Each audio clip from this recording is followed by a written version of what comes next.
The big silver room was full of strange sounds and smells Kim Tae-ho had gotten used to over 3 long years. The alien council members were making their usual noises. Some were clicking their claws on metal tables.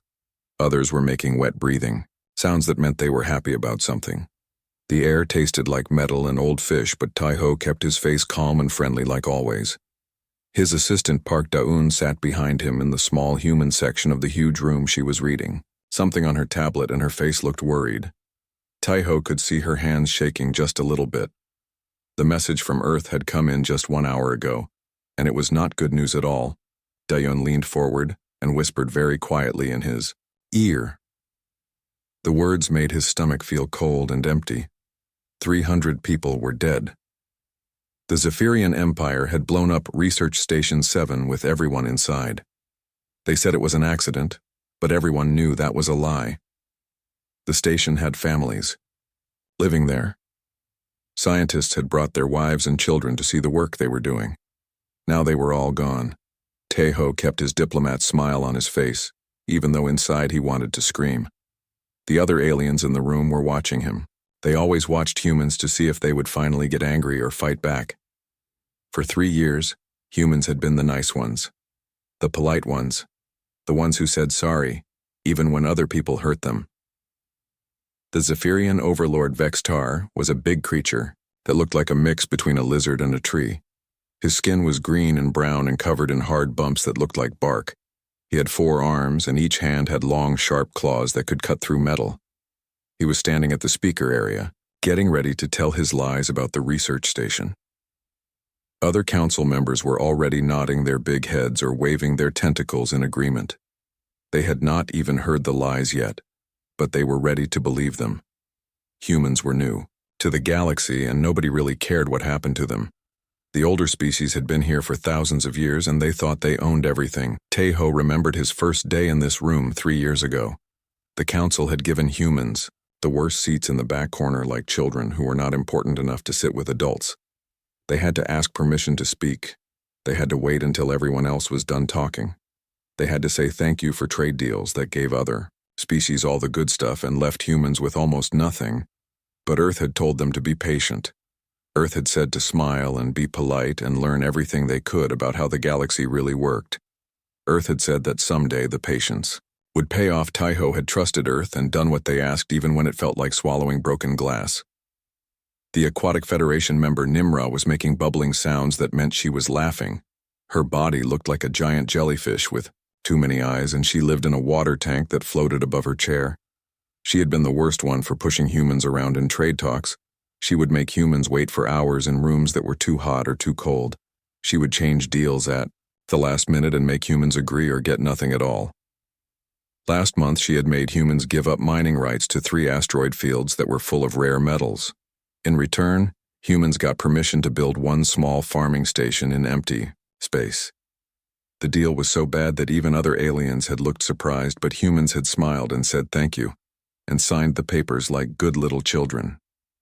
Counselor Vextar started talking in his deep, growling voice that sounded like rocks falling down a mountain.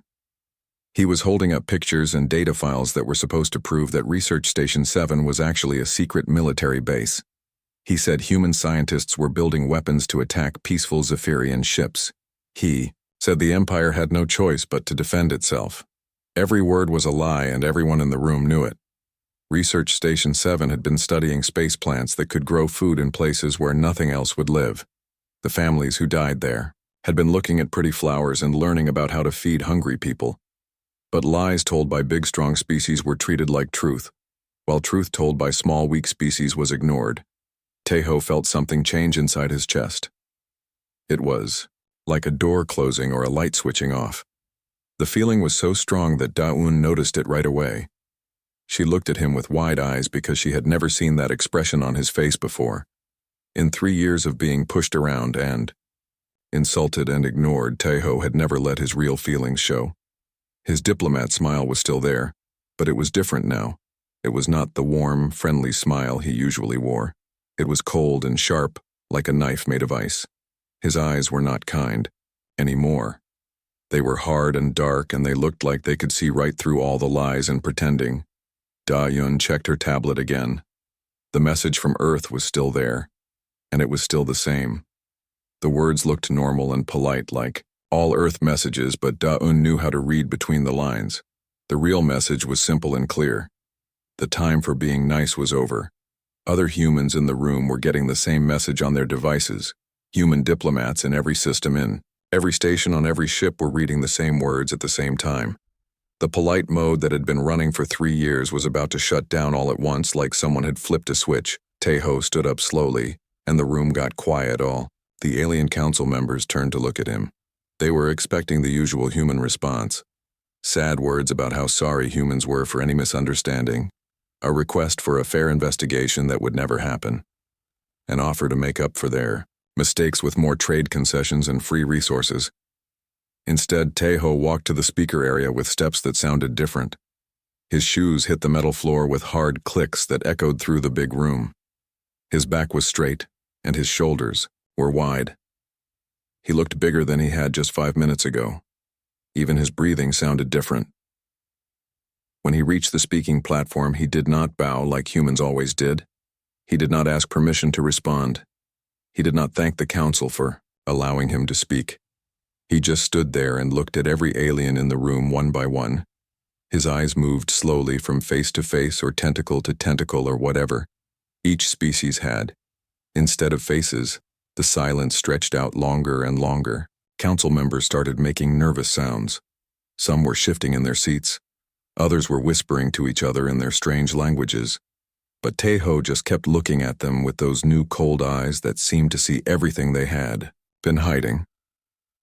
Finally, he opened his mouth to speak, and his voice was nothing like the soft, polite voice they were used to hearing from humans. Tejo began to speak, and his voice cut through the silence like a blade through soft flesh. The words that came out were not the flowery diplomatic language the aliens had grown used to. Instead, each word was chosen like a weapon designed to cause maximum damage. He spoke slowly and clearly, making sure every alien in the room understood exactly what he was saying. The first thing he did was destroy Vextar's lies about Research Station 7. Tejo pulled out his own datapad and began showing pictures and videos that made several council members gasp in shock. The evidence was so complete and detailed that it was obvious humans had been watching and recording everything for a very long time. He showed them the real attack footage from 17 different angles.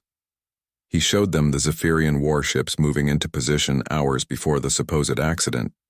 He showed them the communication logs where Zephyrian commanders talked about teaching humans a lesson. He showed them the families who had died, including pictures of children who had been excited to see their parents work. Overlord Vextar tried to interrupt, but Tejo just kept talking. His voice got louder and harder with each word. He was not shouting, but somehow his voice filled the entire room and made it impossible for anyone else to speak. The big lizard creature actually took a step backward, as if the human words were physically pushing him away. Back on Earth, things were moving fast. Admiral Lee Dong-wook was already in the command center of the Seoul Defense Station. The station looked like a peaceful research facility from the outside, but inside it was the most advanced military command center in human space. Lee had been waiting for this day for 3 years, and he was ready. The Admiral touched a button on his console, and suddenly screens all around the room lit up with ship positions and battle plans. Human vessels that had been scattered across the galaxy pretending to be cargo ships, and research vessels were now showing their true colors. Hidden weapon systems came online. Fake cargo holds opened to reveal fighter squadrons. Military personnel who had been disguised as civilians stepped out of their hiding places. Dr. Choi Min-ji was in another part of the station working at a computer terminal that connected to every human outpost in the galaxy. She was sending out activation codes that had been waiting dormant for 3 years. Every human colony, every research station, every diplomatic post was receiving the same message at the same time.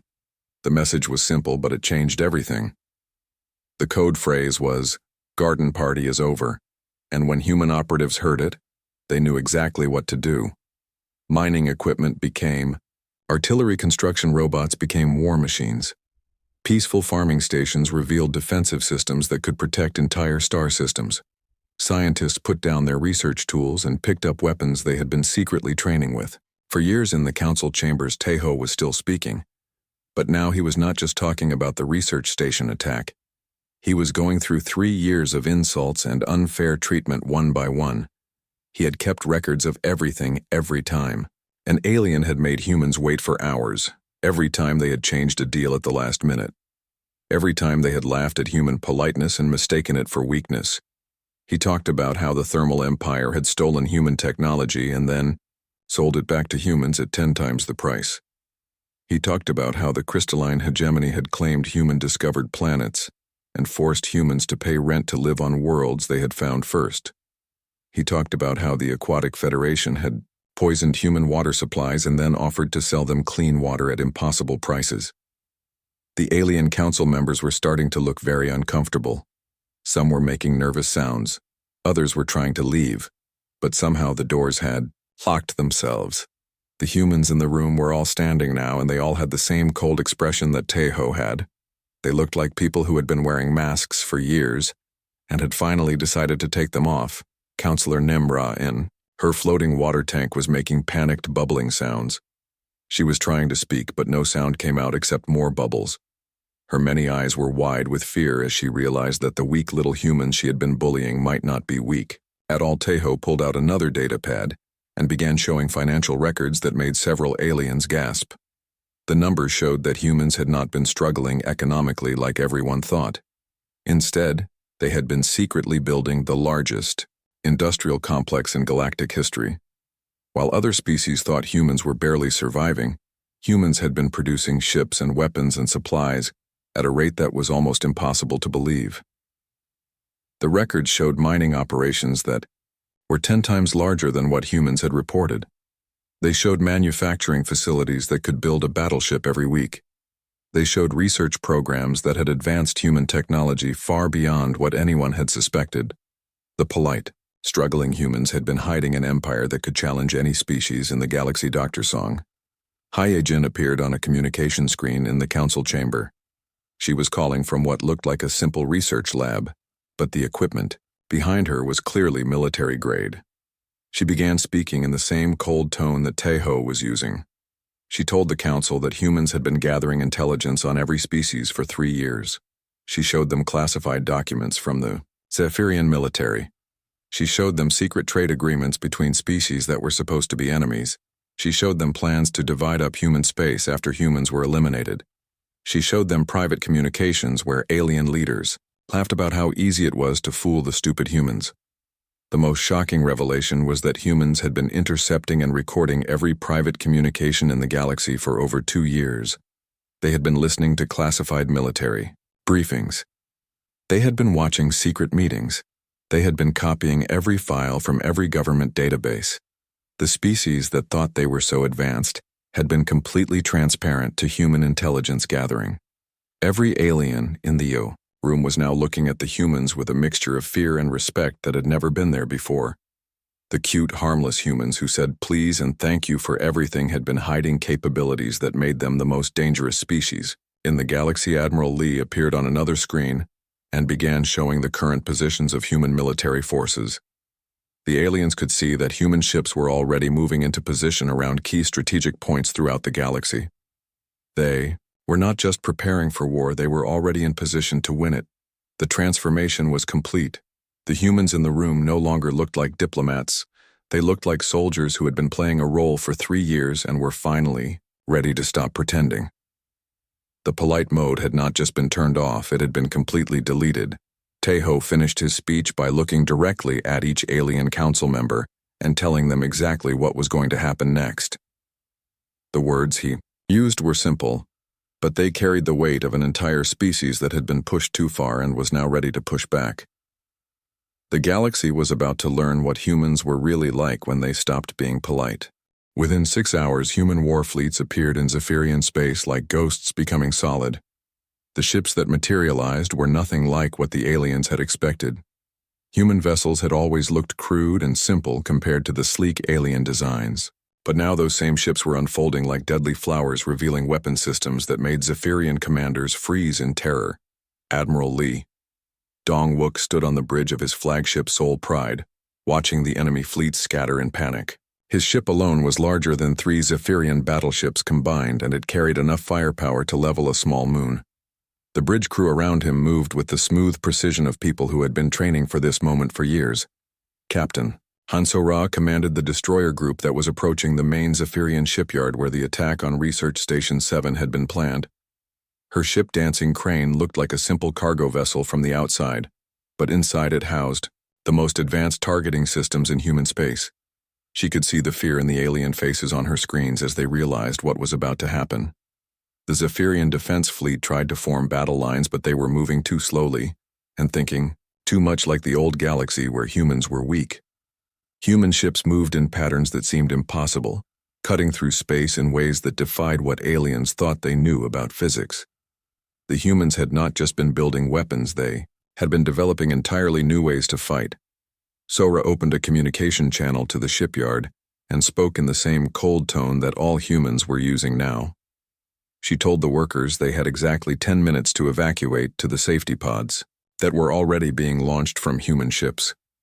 The evacuation was not a request, it was a command, and the aliens obeyed without question.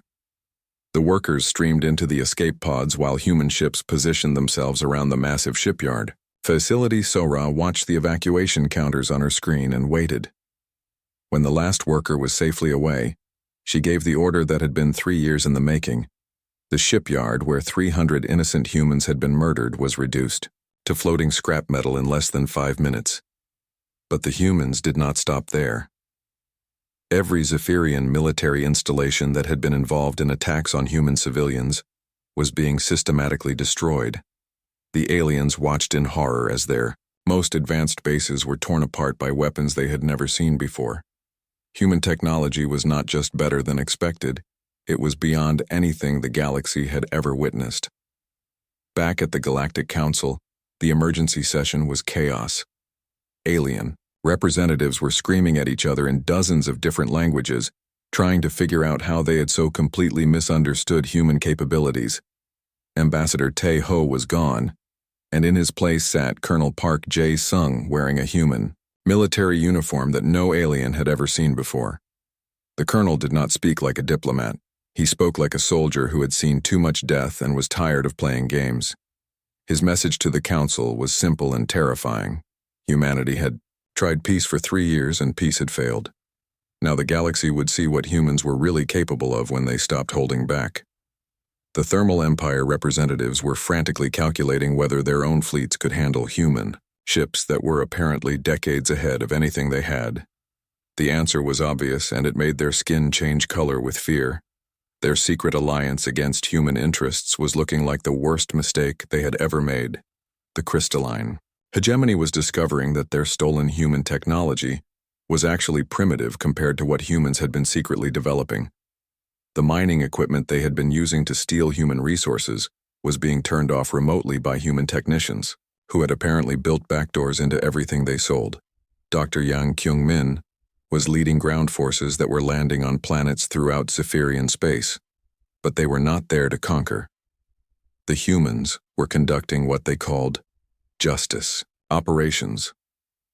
They had lists of every Zephyrian officer who had ordered attacks on civilians, every politician who had approved the murder of innocent humans, every commander who had laughed about human weakness while planning more attacks.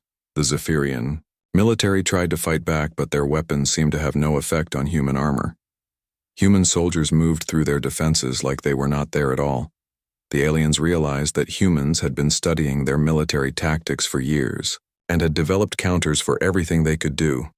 What made it worse was how precise the human attacks were. They did not hurt civilians. They did not destroy homes or schools or hospitals. They went after specific targets with surgical accuracy that spoke of intelligence gathering that was beyond anything the aliens had imagined. Every strike hit exactly what it was supposed to hit, and nothing else. The human soldiers were polite, even while they were destroying everything in their path. They said please and thank you while they arrested war criminals. They apologized for the inconvenience while they dismantled military commands.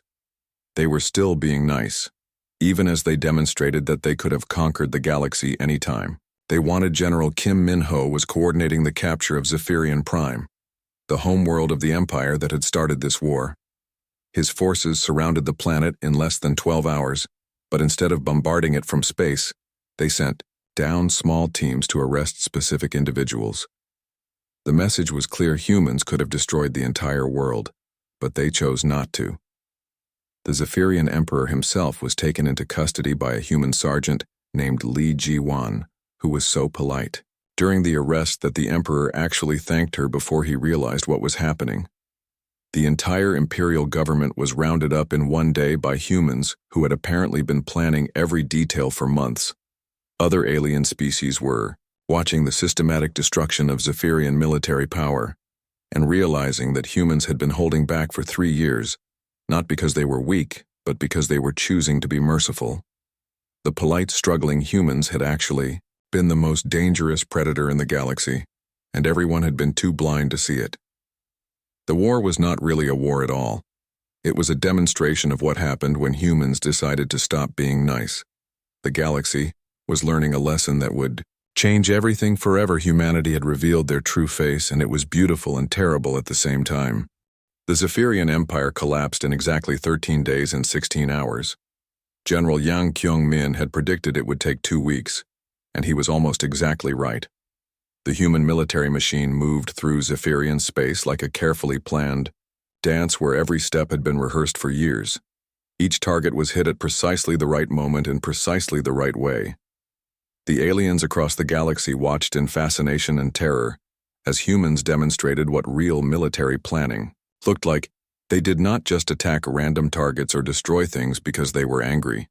Instead, every strike removed a specific piece of the Zephyrian military structure, like taking apart a complex machine. One bolt at a time, Dr. Song Hyejin emerged from her secret intelligence headquarters carrying files that made even human officials look shocked. The records she had gathered over 3 years of patient watching and listening were more complete than anything the galaxy had ever seen. She knew about crimes that even other Zephyrians had forgotten about. She walked into the reformed Galactic Council chambers carrying data pads that contained evidence of every war crime, every illegal order, every civilian target that had been deliberately chosen over the past decade. The information was so detailed and well organized that it looked like humans had been preparing for a trial that would reshape the entire galaxy. The new council chamber was different from the old one. Human engineers had rebuilt it during the 2 weeks while the Zephyrian War was happening.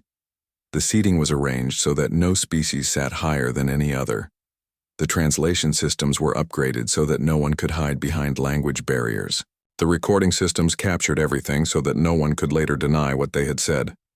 Ambassador Oh-ji-wan took her place at the speaker platform where Tai-ho had stood 2 weeks earlier, but she was nothing like the old human diplomats. She wore a uniform that marked her as both a diplomat and a military officer.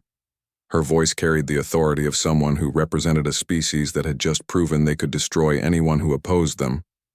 She began reading from the Humanity Declaration, a document that laid out the new rules for how humans would interact with the galaxy. The words were polite, but they carried the weight of battleships and the certainty of people who no longer needed to pretend they were weak.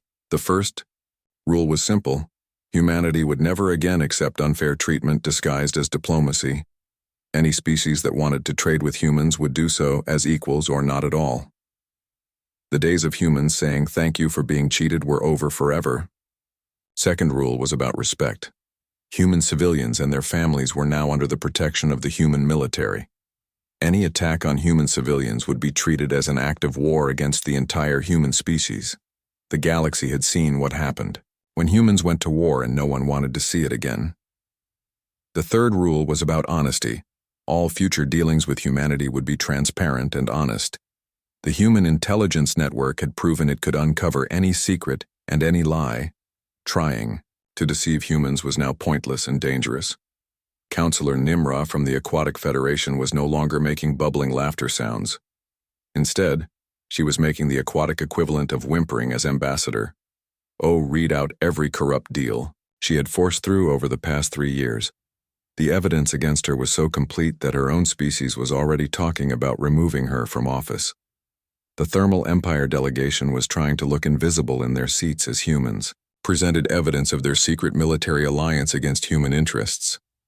The files showed meetings where they had planned to divide up human space after eliminating the human presence from the galaxy.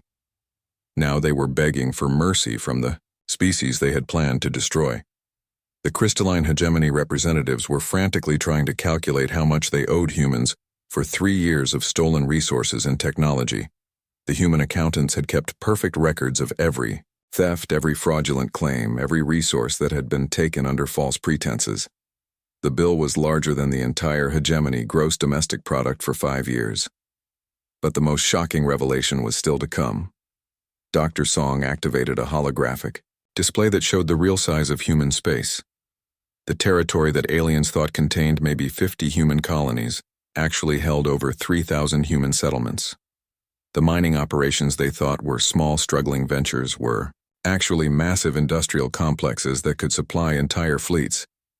The population figures were equally stunning. There were not a few million humans scattered across the galaxy.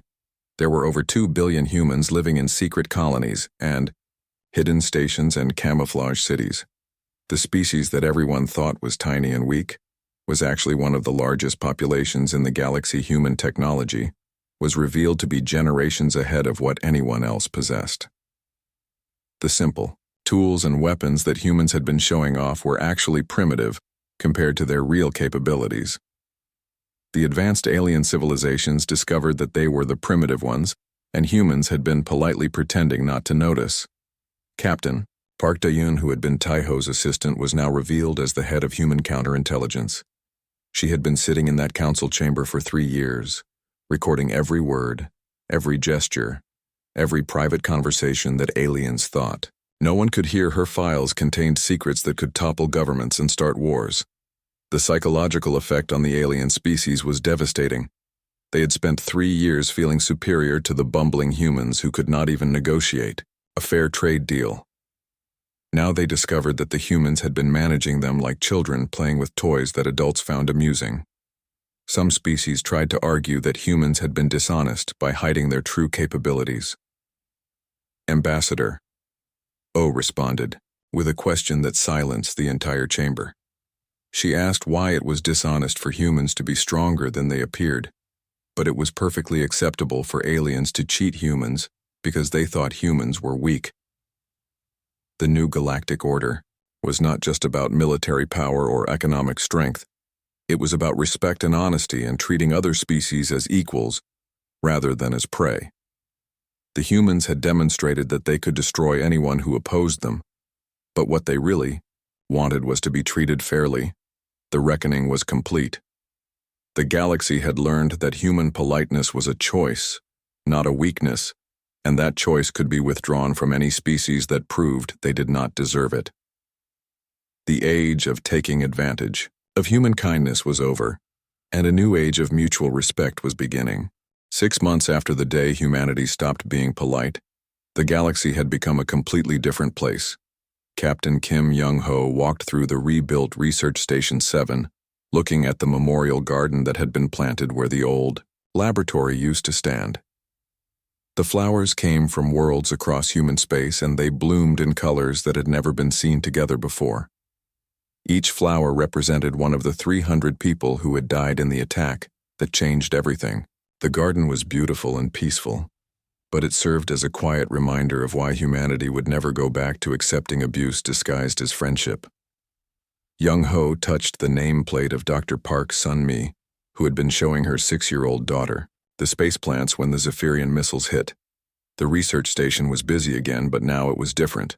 Alien scientists came to work alongside human researchers, and they treated each other with real respect instead of the fake politeness that had existed before the Aquatic Federation had sent their best botanists to help develop the food plants that Dr. Park had been working on when she died. Professor Li Huan from the Thermal Empire was learning human growing techniques that could feed his people during the harsh winter seasons on their home worlds.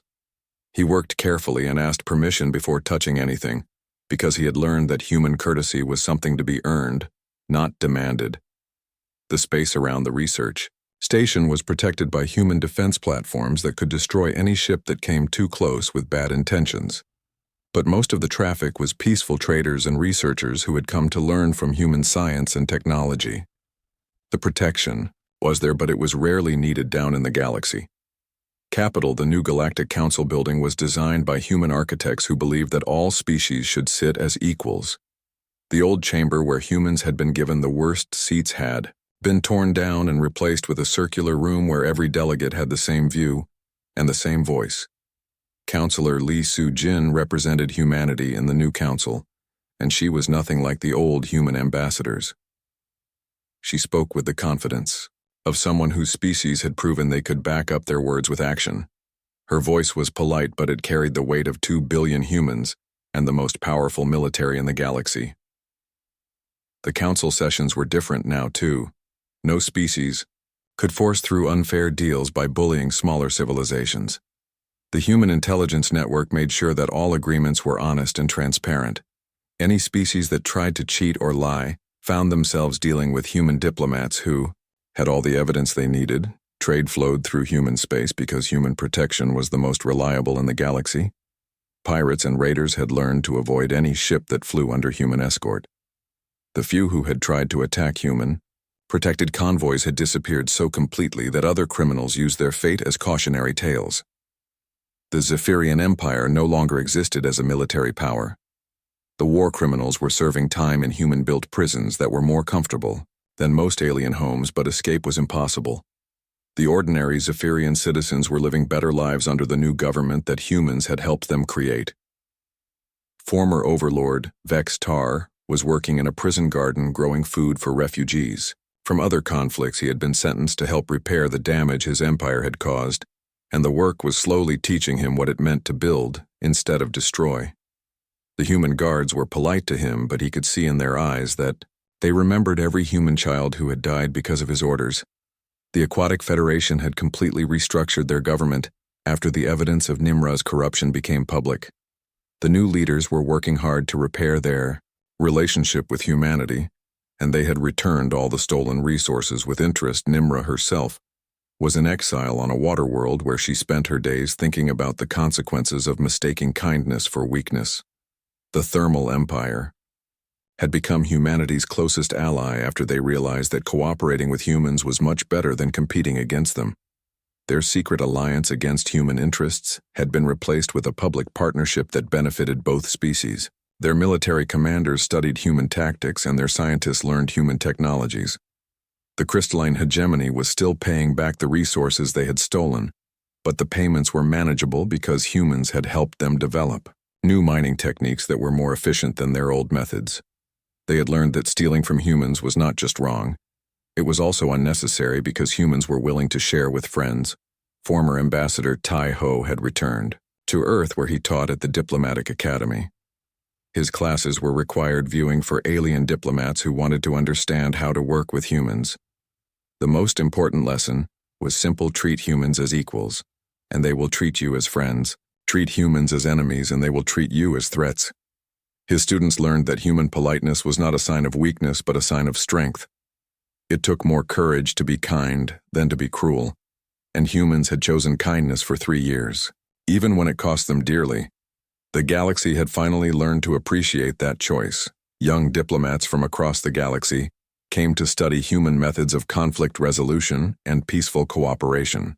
They learned that real strength came from being able to choose when to fight rather than always having to prove how tough you were. The human way of doing things was becoming the standard for civilized behavior. Dr. Choi Min-ji had been promoted to head of Galactic Strategic Planning, and she worked with representatives from dozens of species to prevent the kind of misunderstandings that had led to the Zephyrian conflict. Her office was filled with cultural artifacts from every member species, because she believed that understanding each other was the key to lasting peace. The human military remained strong, but it was no longer hidden. Human ships patrolled trade routes and protected colonies and kept the peace between species that might otherwise fight the sight of human warships. It was reassuring to law-abiding citizens and terrifying to anyone who thought about causing trouble. The galaxy had learned that humanity's greatest strength was not their technology or their military might, but their ability to choose how to use both. They could destroy anyone who threatened them, but they preferred to help their friends and neighbors build better lives. The species that had once laughed at human weakness now competed to earn human friendship. The new galactic order was built, on respect and honesty and mutual benefit rather than fear and exploitation. The humans had shown everyone that there was a better way to live together, and most species were eager to try it. The few who were not willing to change found themselves increasingly isolated and irrelevant. The day humanity's polite mode shut off had changed everything, but the result was not a galaxy ruled by fear. It was a galaxy where politeness and respect were valued because everyone finally understood what happened when they were not. The humans had taught the galaxy to appreciate kindness by showing what the alternative looked like. And in the memorial garden on Research Station 7, the flowers continued to bloom in memory of those who had died, and in hope for those who would live in the better galaxy that their sacrifice had made possible.